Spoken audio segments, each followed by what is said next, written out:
Halo anak-anakku, sudah selesai dikerjakan? Mudah kan? Ya, oke. Jadi enaknya adalah supaya apa? Jadi kita nggak terlalu banyak. Jadi sedikit materi, latihan soal, itu yang kemudian supaya nanti apa?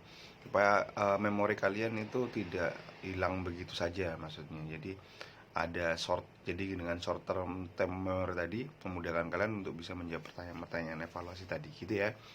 Baik, sekarang kita lanjutkan materinya. Oke, jadi setelah latar belakang kedatangan bangsa Eropanya, siapakah negara pertama yang melakukan penjelajahan samudra untuk mencari rempah-rempah ke dunia timur? Pasti, yaitu dua negara, yaitu Portugis dan Spanyol. Nah, baik. Nah,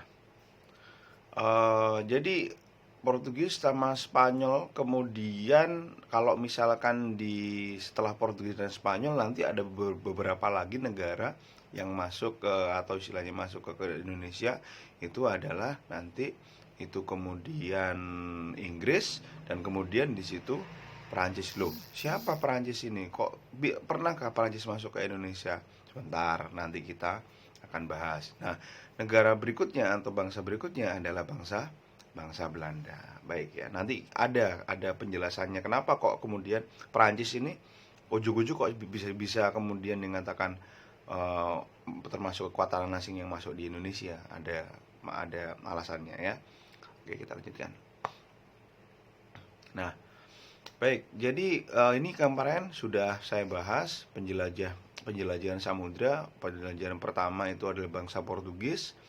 Jadi itu ada Bartolomeus Dias sampai Tanjung Harapan, kemudian ada Vasco da Gama sampai di Calicut India, diteruskan oleh Alfonso de Albuquerque, ya gitu ya. Kemudian sampai di Malaka tahun 1511. Tujuannya satu, ya pasti ekonomi. Karena apa? Pada waktu itu komoditas rempah-rempah di dunia Eropa atau di belahan Eropa itu menjadi primadona atau kemudian mahal karena apa ya, putusnya perdagangan tadi, begitu ya. Termasuk juga semangat-semangat yang lain, misalkan yaitu tadi ada, kalau misalkan kita ngomong imperialisme kuno itu adalah 3G: gold, gospel, dan glory. Baik, saya lanjutkan lagi. Saya rasa tahulah artinya ya. Nah, ini yang tadi saya katakan Alfonso de Albuquerque. Jadi sampai di Malaka 1511, kemudian di Maluku 1512. Saya lanjutkan lagi.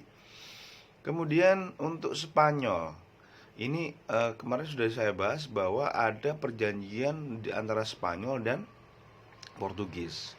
Yang pertama ada perjanjian Tordesillas. Jadi ada pertengkaran wilayah perdagangan antara Spanyol sama Portugis. Akhirnya kemudian didamaikan oleh Paus, pemimpin umat Katolik sedunia. Jadi akhirnya makanya kemudian uh, jalurnya itu dipisah. Jadi Portugis itu ke timur, sedangkan kemudian Spanyol ke barat. Makanya kemudian penemuan Spanyol pertama itu adalah benua benua Amerika oleh Christopher Columbus. Kemudian dilanjutkan oleh Ferdinand Magellan yang kemudian membawa timnya sampai di ujung selatan Amerika, sampai menyeberangi Samudra Pasifik dan mendarat di Filipina.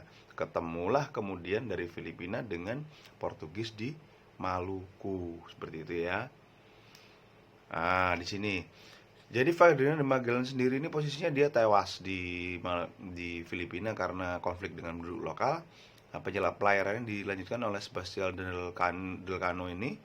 Nah, kemudian ke Maluku, ke tempatnya rempah-rempah. Di situ ketemu lagi sama Portugis.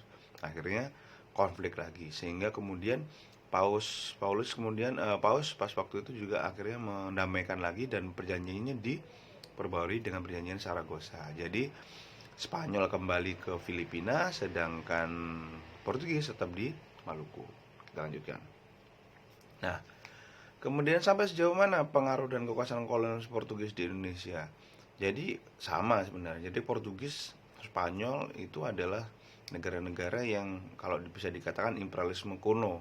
Jadi imperialisme kuno di sini kemudian salah satu semuanya adalah 3G: gold, gospel, dan glory. Jadi mencari kejayaan, emas itu sebagai ukuran kejayaan, kemudian ada gospel untuk menyebarkan agama Nasrani, dan glory, kejayaan. Jadi jadi wilayah ataupun emas itu sebagai ukuran kejayaan tadi.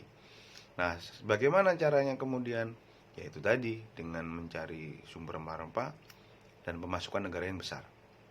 Tapi kemudian yang terjadi, penguasaan pengaruh atau kolonialisme Portugis ini nggak bisa dibilang tidak semulus seperti itu, karena memang karena sifatnya penguasaan ya akhirnya memunculkan perlawanan. Jadi, nah akhirnya kemudian Portugis yang di Maluku mendapat perlawanan dari penduduk lokal, dari kerajaan Ternate, dan akhirnya mereka terusir hingga ke timur, akhirnya pindah ke timur-timur sampai tahun 1975. Seperti itu ya. Oke, soal lagi. Oke, silakan kalian kerjakan dulu ya. Saya kasih waktu Anda 10 menit. Oke, kerjakan dulu ya. Sampai nanti.